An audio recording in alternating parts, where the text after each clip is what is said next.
championnes olympiques et on leur demande ce qu'une médaille d'or a changé dans leur carrière. Ma médaille et moi, c'est avec Cyril.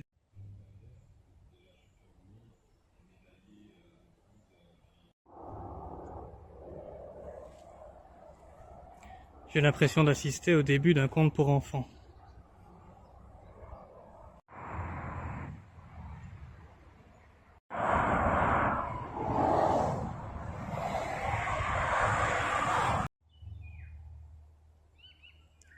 Voilà une herbe qui paraît plus verte de l'autre côté de la clôture.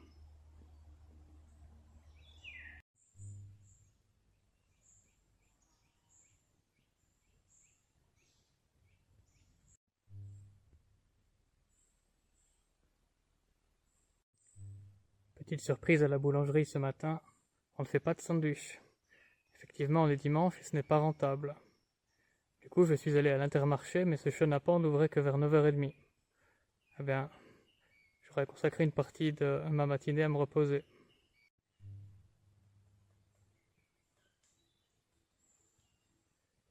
On a quitté Clermont en Argonne et on a maintenant une petite soixantaine de kilomètres à parcourir pour rejoindre Bar-le-Duc. Sur ce trajet, on ne va rencontrer absolument aucun commerce. J'espère que ça va aller. Quand je dis une soixantaine de kilomètres, évidemment, je ne compte pas toutes les fois où je vais aller m'égarer dans les bois, bien sûr.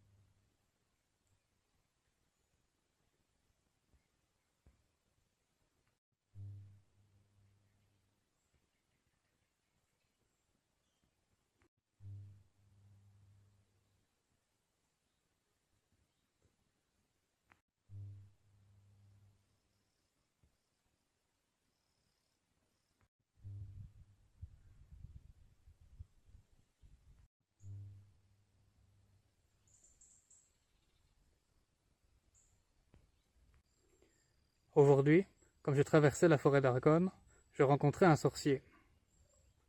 Sans mot dire, d'un claquement de doigts, il m'arracha la vue. Je ne pouvais plus rien y voir. Ni forme, ni couleur, ni mouvement. Mais je remarquai alors que ce n'était pas seulement que je n'y voyais plus rien, c'est qu'il était totalement clair, qu'il n'y avait plus rien à voir. De 2 claquements de doigts supplémentaires, consécutifs, le sorcier m'arracha alors l'odorat et le goût. Et là encore, je remarquai que, si je ne pouvais plus rien goûter, ni sentir, il était tout à fait clair, qu'il n'y avait plus rien là à percevoir. 2 claquements de doigts supplémentaires m'arrachèrent le toucher et l'ouïe, si bien qu'il ne restait plus alors que des pensées paniquées, se demandant si la vie d'avant reviendrait jamais. Je soupçonne le sorcier d'avoir claqué des doigts une dernière fois, parce qu'il m'arracha la pensée également. Et je remarquai aussi qu'il était clair, totalement clair, qu'il n'y avait plus de pensée. Et puis soudainement, tout revint brusquement. Le corps, ses pensées, ses sensations, dont font partie les émotions, et puis l'univers auquel il appartient, l'univers dont il n'a jamais été séparé.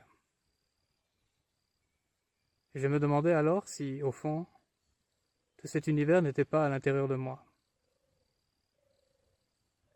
Je me demandais si, puisque nous considérons que l'esprit est traversé par des pensées, si au fond, le son lui-même ne traverse pas l'esprit, et la couleur, et la forme. Saint François d'Assise disait « Vous êtes ce que vous recherchez ». Mais Saint François ne pouvait pas dire que ce que je recherche, c'est Romain, parce que Romain est toujours accablé par quelque chose. En fait, Romain lui-même ne serait-il pas l'accablement? Par là, je veux dire, y a-t-il une séparation entre l'énergie mentale de la tête et l'énergie vitale du reste du corps, et les nœuds qu'elle forme. Souvent, le moi regarde la souffrance et voudrait s'en débarrasser comme si c'était quelque chose de différent de nous. Mais ce faisant, n'essayons-nous pas de nous dépecer? Vous êtes ce que vous recherchez. Cela ne fait-il pas référence à la clarté?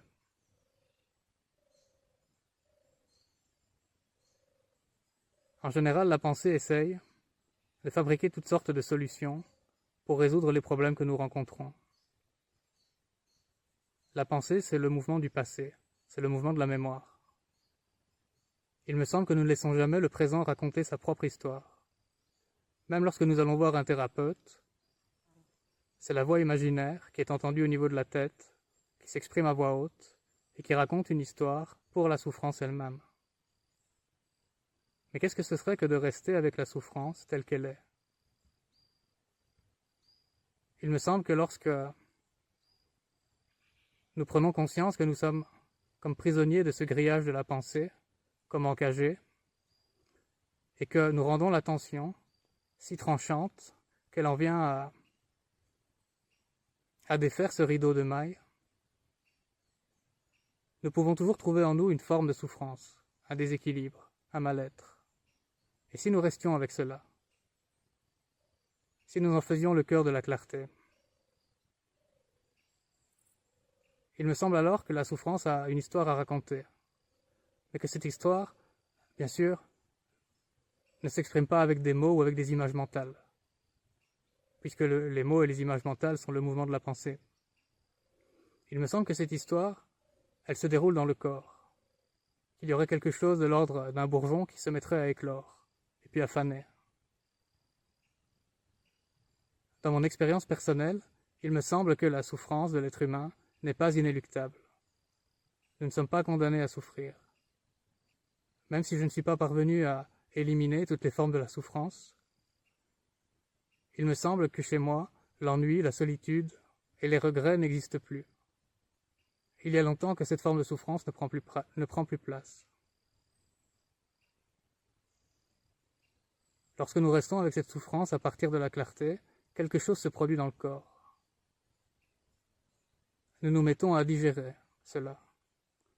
Et ce mode de digestion est, je trouve, très intéressant.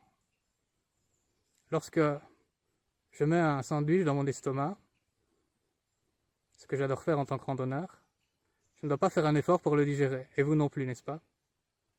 Dans ce cas, comment expliquons-nous qu'il existe une souffrance qui nous reste en travers de la gorge?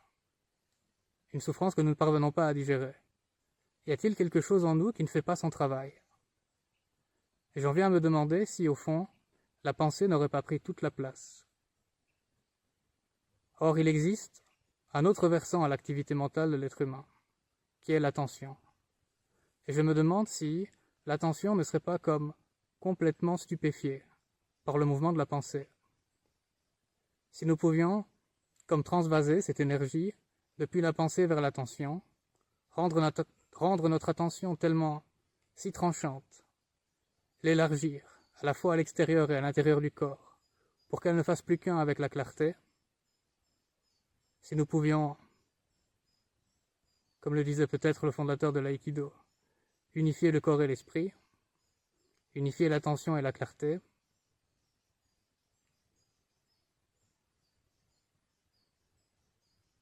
à ce moment-là, ne serait-il pas dans l'ordre des choses que notre souffrance en vienne à être digérée?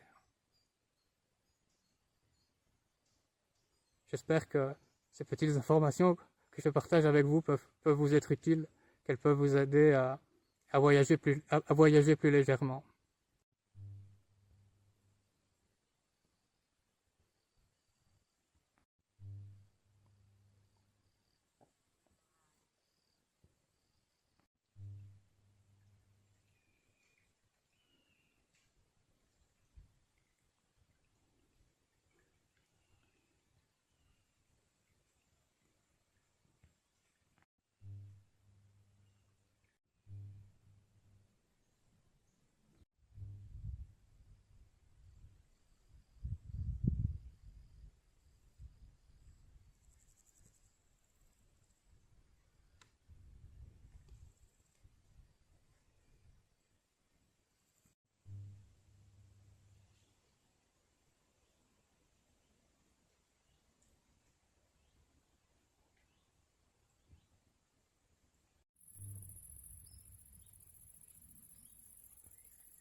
C'est un gros scarabée. Je vois beaucoup de scarabées noirs depuis que j'ai commencé mon voyage, mais celui-là, je mets ma main à côté pour que vous vous rendiez compte. Il est particulièrement gros.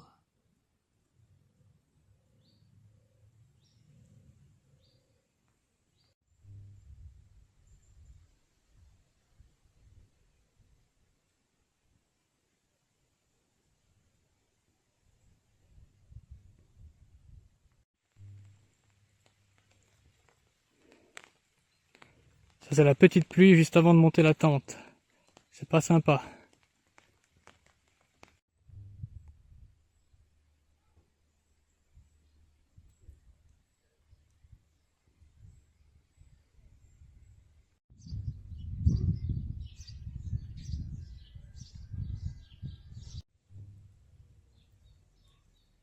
Quel beau village. Je ne m'attendais pas à ça.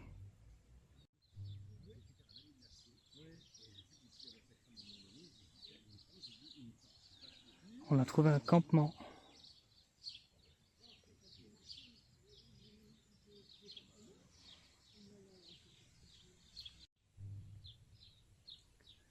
Un nouvel orage se prépare. Je serai une nouvelle fois à l'abri.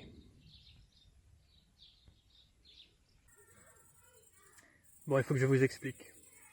Lorsque j'étais à l'Auxerre avant-hier, au gîte chez Nathalie, Nathalie m'a dit que lorsque je passais à Beaulieu en Argonne, le village dans lequel je viens de m'arrêter, il fallait que j'aille chez un monsieur, lui demander si je pouvais mettre ma tente dans son jardin, et tout ce qu'elle m'a dit, c'est que ce monsieur avait plein de nains de jardin dans son jardin. Alors quand j'ai traversé le village, j'ai fait attention au jardin des gens, mais je n'ai pas trouvé de nains de jardin. Et finalement, j'ai demandé un petit peu aux gens où je pouvais m'installer. On m'a demandé d'aller voir le maire. Et le maire m'a expliqué qu'il y avait un campement ici, avec un point d'eau, et c'est donc là que je suis venu m'installer. Et je me disais, bon, c'est quand même dommage que je n'ai pas pu rencontrer ce monsieur. Et donc vous me voyez venir avec mes gros sabots. J'étais assis sur mon tapis de sol, en train de manger un petit biscuit à côté de ma tante. Et puis justement, un monsieur arrive. Et dans le fil de la conversation, on commence à parler. Et dans le fil de la conversation, je lui demande, mais par hasard, est-ce que vous n'auriez pas toute une collection de nains de jardin dans... Et il me dit, mais pourquoi? Mais si, bien sûr, mais pourquoi vous me posez cette question? Et c'est très amusant comme les événements s'enchaînent. En fait, ça me fait vraiment très plaisir d'avoir trouvé ce monsieur. J'ai l'impression que c'est dans la continuité de ce qui devait se passer. Eh ben, ce sera la dernière vidéo pour aujourd'hui. Enfin, la dernière séquence pour vous. Et je vous souhaite plein de bonnes choses aussi de votre côté. Et je vous dis au prochain épisode.